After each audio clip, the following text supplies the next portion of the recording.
As any returning viewers of this channel know, I've been having something of a Super Paper Mario arc recently. I did a level 1 playthrough where I couldn't gain any experience, and I did a randomizer playthrough where all the enemies were swapped to different ones. And while doing these, I learned a lot of random trivia about the game that I didn't even know as somebody who's played it several times and even 100% completed it before. So in a similar vein to my past videos on obscure mechanics in Paper Mario: The Thousand Year Door, I decided to compile a bunch of these things I've learned into one video. So let's take a look at some of the weirdest mechanics in the weirdest Paper Mario game. Oh, also, if you're not already subscribed, please consider doing it. It goes a long way towards keeping this channel going. Thanks.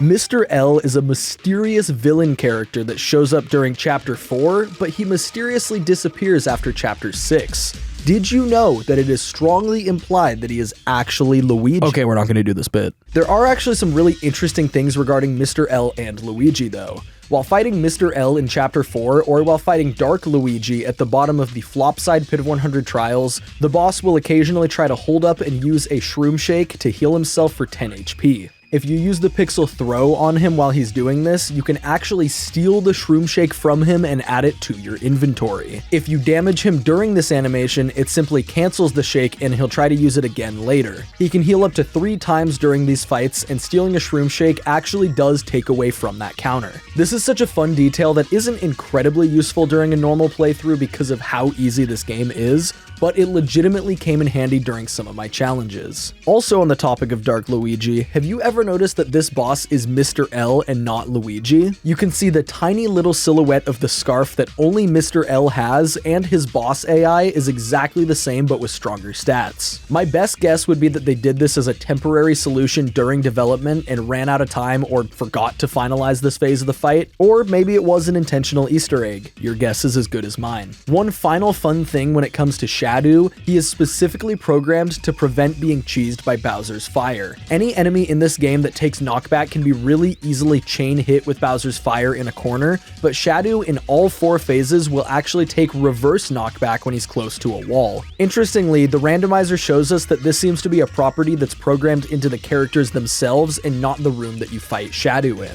There's some scattered other bosses that have similar mechanics, but Shadow is the most notable one. By the way, Bowser simply does not care about any of this and can cheese Shadow with fire by just backing up from the wall a little bit more. Mr. L's robot brother, Brobot, is almost as quirky as the man himself. You fight Brobot twice, and he actually has nearly 4 times as much health the first time compared to the second time. This is because it's formatted differently than any other boss in the game, being more of an arcade shoot-'em-up style thing, rather than an RPG platformer fight like the rest of the others in the game. He even has more health than the final boss of the game, but still less than Shadow if you combine all of his phases together. However, by far the most interesting quirk with Brobot is found in the second fight. This is known as Brobot L-Type.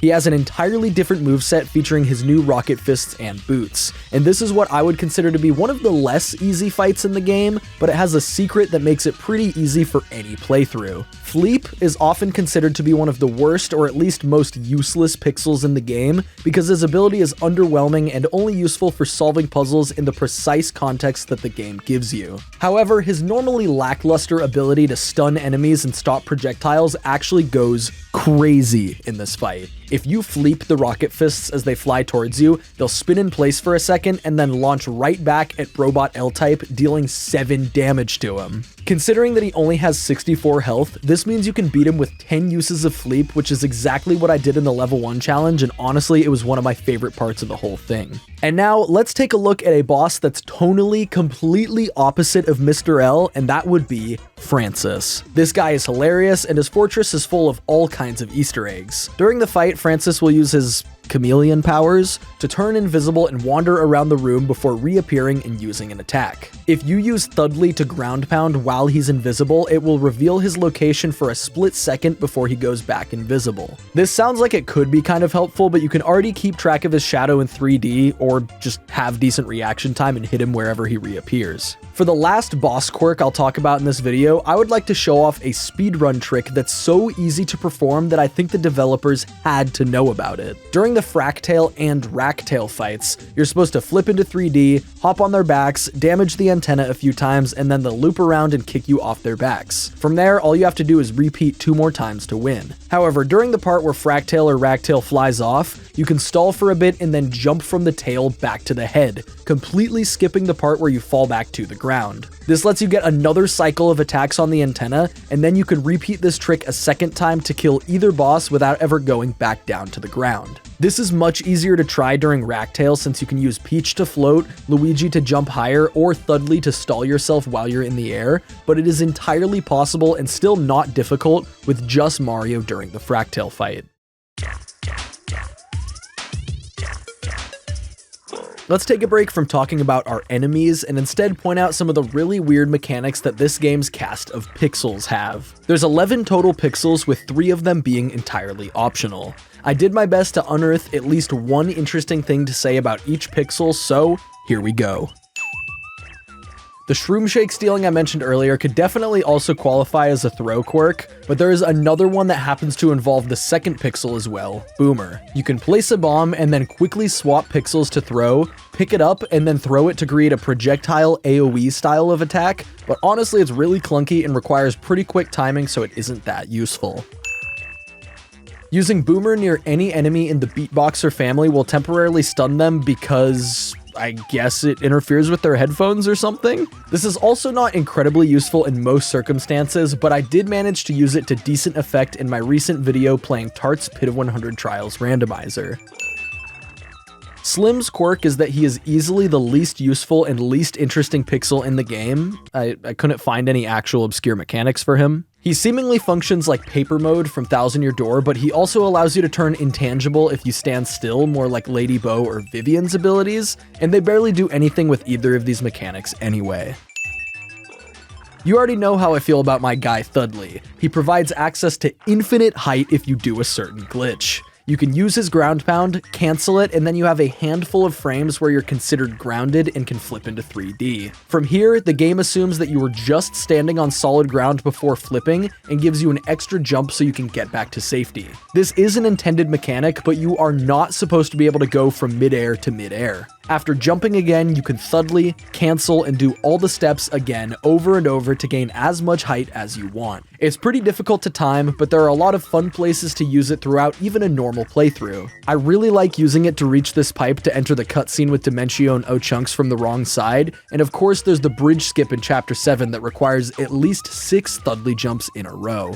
And you know what? Thudley is such a fucking goat that I'll give him a second mechanic on this list. He's the strongest attack in the game. Boomer, Thudley, and Cudge all deal double your normal damage when you're using Mario, Peach, and Luigi. But since Bowser already has double their attack, he doesn't get any extra buff from Boomer or Cudge. For some reason though, he still does get his damage doubled from Thudley, meaning he can deal quadruple Mario's damage with a ground pound.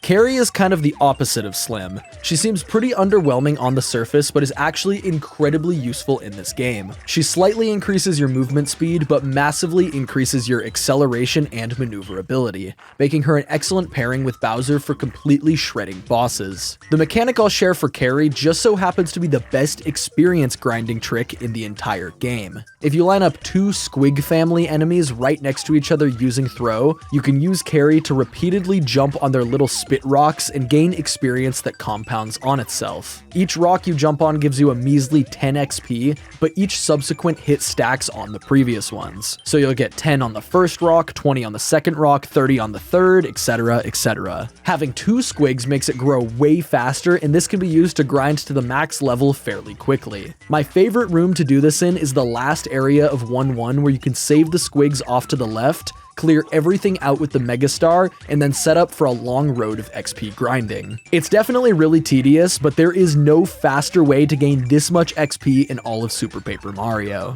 While recording this footage, I decided to see how long it would take to get all the way to level 99, and as it turns out, it only took me about 25 minutes. Oh yeah, this was supposed to be a carry quirk, right? Well, for some reason, this only works with carry. If you don't use her, you'll get ejected from the combo super early. With her though, you can grind up to the point where you get tens of thousands of points per bounce, which is absolutely ridiculous. Fleep already got an awesome mechanic featured with Brobot Type L, but somehow this guy is the gift that keeps on giving. He has a really fun interaction with the Mr. I family of enemies. Normally you can only kill these by running in a circle around them while in 3D, which may be an obscure mechanic itself. This is a reference to Super Mario 64 where this enemy is from. However, you can also apparently kill them instantly by using Fleep on them. Fleeping on their shit spins them around and then they die. This is really not useful in the regular game because of how rarely this enemy is used, but I found some really good uses for it in the randomizer. The thing that makes Kudge special is that he is one of very few Mario characters in the entire Mario series that can canonically say a swear word. When you first meet him, he'll ask you to enter your favorite word. Anything that fills all 8 character slots will satisfy him and allow you to progress. But not before he shouts out whatever you typed loudly into the ether. There's absolutely no text filters for this part of the game, so he can say shit, he can say fuck, or any of your other favorite stinky words. Interestingly, one of the only other instances of Mario characters being able to swear is in Thousand Year Door. The Yoshi Kid's name does not have any text filters, and as such you can name him any obscenity that fits within 8 characters. He'll occasionally be referred to by this name during the game, meaning that those characters can also swear. Also, I've heard that this works in the remake, since apparently they forgot to add text filters there too. Dottie is another Pixel that's pretty underwhelming under normal circumstances since her ability is slow and clunky to use, and it's another hyper-specific one when it comes to solving puzzles. She does allow you to camouflage from enemies, and this can be used to cheese post-game dungeons pretty extensively. The Pit of 100 Trials becomes a lot easier when your enemies stop noticing you, and the Sammer Kingdom especially can be destroyed by this since you can just flip to 3D, shrink, and then be undetectable. However, the coolest cheese tactic that Dottie opens us up to is against the Chapter 8 O-Chunks fight. If you stand at the exact right spot in the corner of the room with a tiny little baby Bowser and hold your flame breath down, giant O-Chunks will get stuck in a cycle of jumping against the wall to try and reach you, and he'll hit your fire over and over. This fight is already pretty easy, so the fact that you're able to cheat it is pretty funny. Barry is the first optional Pixel that you can get in this game, and honestly, I really couldn't find anything obscure to point out about him either. His ability does seem to be a reference to Super Guards in Thousand Year Door, and it's a ton of fun to use and can reflect projectiles and stuff, so I guess I'll just give him a big old gold star for being fun to use. And yeah, we'll move on. Dashel is the reward for defeating Racktail and completing the Flipside Pit of 100 Trials. He's pretty much just a run button, but I did find something pretty interesting to point out about him, and it involves everybody's favorite level on this channel, yes, the Mario Hamster Wheel. You can only access this wheel during Chapter 2-3, and once you clear it, you can't access it again. This means that in order to bring Dashel to the wheel, you have to clear the Flipside Pit of 100 Trials at pretty much the earliest possible point in the game, which is as soon as you unlock Boomer. Hilariously though, the Hamster Wheel does not care what speed you're running. The wheel is either moving or not moving, and if it's moving, it will generate 30 rubies per second. This means that tiptoeing, running, sprinting, or anything in between will all yield the exact same rewards. Weird game. This is the actual worst Pixel in the game, but since she's optional and has some cute cosmetic effects, it's hard to be mad at her. She can give you access to a couple optional collectibles in the outskirts of Flipside and Flopside, and she'll play a different song for you depending on which character you have selected. And I didn't even know until recently that this song apparently cures status effects, and that's actually like her main intended use. I thought that she was just kind of bonus, but apparently she has an actual effect that could maybe potentially benefit you in combat. But of course, status effects are really weak in this game and don't ever really cause any problems, but we don't have to tell her that. A really cool Easter egg that Piccolo has is that if you decide to do the tedious string of side quests to unlock her before 7-2, she completely cheeses the Underchomp. Using Piccolo has a 100% chance to put all 3 Underchomps to sleep for 2 turns, meaning you can sleep them, sleep them, attack them on repeat until the boss dies, never giving it a chance to attack you. And according to the Mario Wiki, this is actually a reference to Greek mythology, where Orpheus charms the 3-headed dog Cerberus, which the Underchomp is obviously based on, into sleeping in order to get past and gain an audience with Hades. And fuck, that's actually pretty cool. I believe that.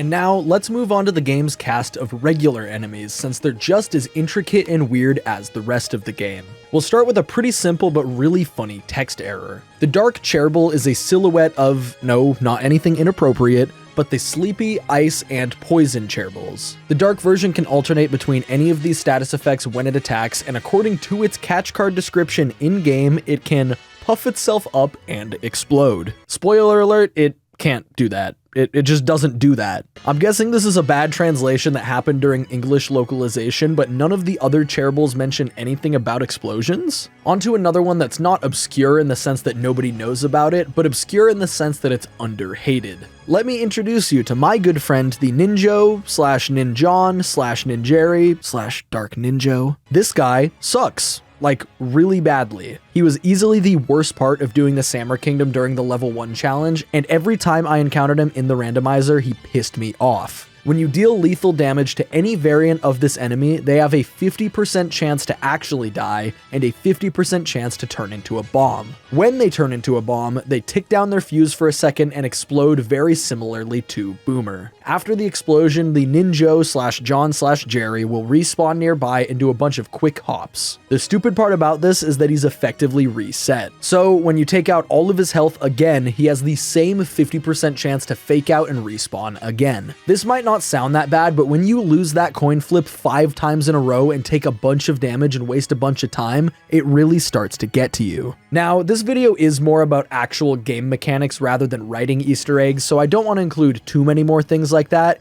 but I did want to give a quick shout out to how crazy some of the samurai names and personalities are. Every single one of them is some kind of pun or reference, including references to previous Paper Marios and even other Mario games. You'd have a better time just reading the wiki page for all of the samurais rather than listening to me read it, so I'll just link it below for you. Now, since I included an explanation for the best experience grinding trick in this video, how about the best money grinding trick? This trick involves using catch card SPs on Amazing Daisies. It isn't very useful for grinding from nothing up to the coin cap of 999, but instead is useful for stockpiling money beyond the coin cap. You'll understand why after I show you the trick. First, fill your inventory with up to 10 catch card SPs. The more of them you have, the more time efficient this will be. Next, head to Chapter 5-2. This level has a spot where an Amazing Daisy will always spawn in 3D, and you're pretty much guaranteed to catch it if you're in the postgame. And even if you've just gotten to Chapter 5, you still have really good odds of catching it, to be fair. After using a catch card SP and bagging that Amazing Daisy card, you can exit the room, walk over and enter this pipe, and then retrace your steps back to the Daisy room. Going 2 rooms away like this allows it to respawn, meaning you can catch it again.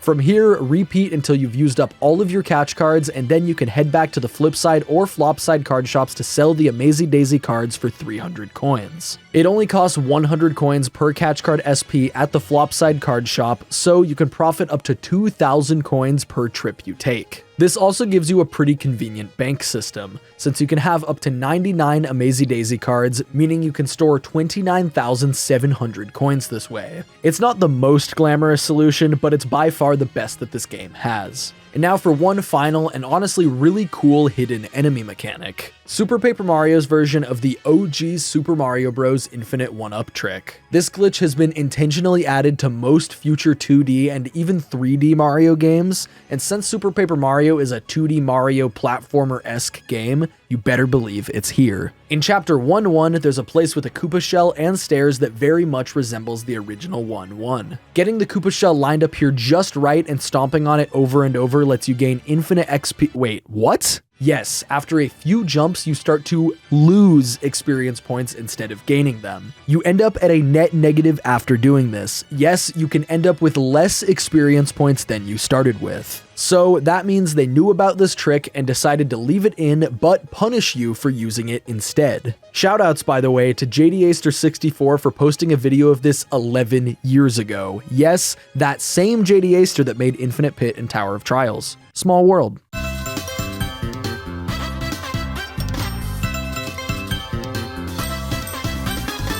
This game has way more items than you remember. During my playthrough of Tart's Flipside Pit Randomizer, I could have sworn that many of the items I found were modded in, but nope, They're vanilla. Specifically, there's a lot of weird mushrooms that seem so much like fan items but are actually real. The slimy shroom, the volcano shroom, the fruity shroom? It doesn't look very gay. And also gotta give some shoutouts to Awesome Meal and Hamburger. So let's talk about some of the weird shit they do. There's a ton of items that have secondary effects that aren't even listed in their description, and my favorite of those is probably the emergency rations. It's this cute little like astronaut food version of Mario mushrooms. I absolutely love it. Unfortunately, it's exactly the same as a plain old normal shroom shake. 10 HP, cures poison. Except it actually does do something else. Consuming this item in either the flip side or flop side pit of 100 trials will allow it to heal 50 HP instead of just 10. That's as powerful as an ultra shroom shake for a fraction of the cost.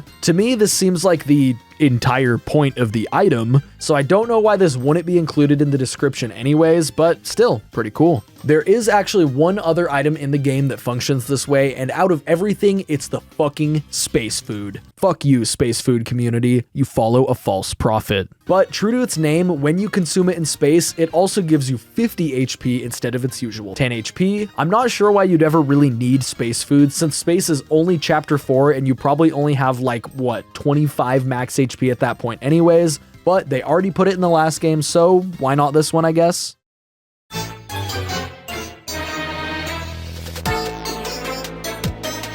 And this feels like as good a segment as any to point out that Waka exists in Super Paper Mario just like in the previous two games, although he is in a much more obscure spot. Just like in both those games, hitting Waka 8 times will kill him off and prevent him from ever spawning again. For the first time in the Paper Mario series though, Waka bumps are renewable from the arcade shop in this game. This does raise some ethical questions, but you're able to get unlimited Waka bumps, and maybe you can even consider sparing the living Waka. He didn't do anything wrong. Please don't hit him. This very vaguely falls in line with the NPCs category that we're talking about right now, but mostly I just wanted to save the best for last. What happens if you actually collect 1 million rubies manually during Chapter 2-3 instead of using the intended vault? This is one of the age-old questions of Super Paper Mario, and I know that there's a fair number of people that already know the answer to this question. But based on how many conflicting comments I've seen on the Mario Hamster Mode videos about what actually happens, I figured I needed to include it in this video.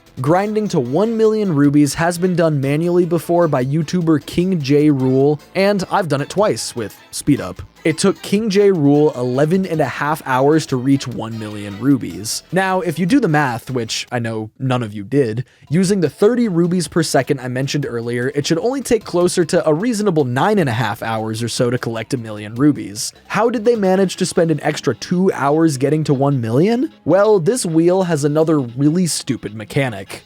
Each round of Mario Hamster action caps out at earning you 18,000 rubies. So for 10 minutes of running, you rack up 18,000 rubies, and after that you have to get out of the wheel, talk to the boss, and claim your rubies. If you run any longer than 10 minutes, the rubies you earn will just disappear into the ether. I never did this as a kid, but there's gotta be somebody out there that taped their Wii Remote button down overnight and was really disappointed to come back to only 18,000 rubies. So to grind to 1 million rubies, you have to get out of the wheel every 10 minutes to claim your rubies, and the further away you are from the 18,000 cap in either direction makes it even less efficient. And what do you get from doing all of this? What happens if you don't even open the vault and just bring Mimi 1 million legally obtained rubies?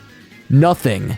Absolutely nothing. Mimi reacts the exact same whether you got the rubies from the vault, or from the wheel, or presumably from the regular ruby room either. Nobody has ever farmed manually to 1 million on this one because it would take literal days. Now you might be thinking, oh, well at least you could skip getting Slim if you don't need to open the vault. No, you can't. In order to get to the star block, you need to slip through this crack in 3D with his ability. The developers of this game patched in a really arbitrary ruby cap to prevent people from just grinding rubies AFK, and created a failsafe in case somebody still did manage to do it, and they didn't even bother to give Mimi any special dialogue or anything. Bravo, Vince. That's gonna be it for today's Obscure Mechanics video. I'm sure there's another 500 or 10,000 things or whatever that I don't know about this game yet, so if you guys know any of them, make sure to comment them and maybe we'll gather enough for a second episode someday. For now though, thanks so much for watching today's episode. As you probably know, I've been having so much fun with Super Paper Mario content recently, and I feel like this is kind of a culmination of a bunch of these efforts so far. I still have more future plans for videos with this game, so make sure to get subscribed if that's something you're interested in. Special shoutouts as always to this huge list of Bringle members. I'm never not going to be blown away by the level of support on this channel, so hell yeah. Make sure you guys take care of yourselves, and I will see you next time.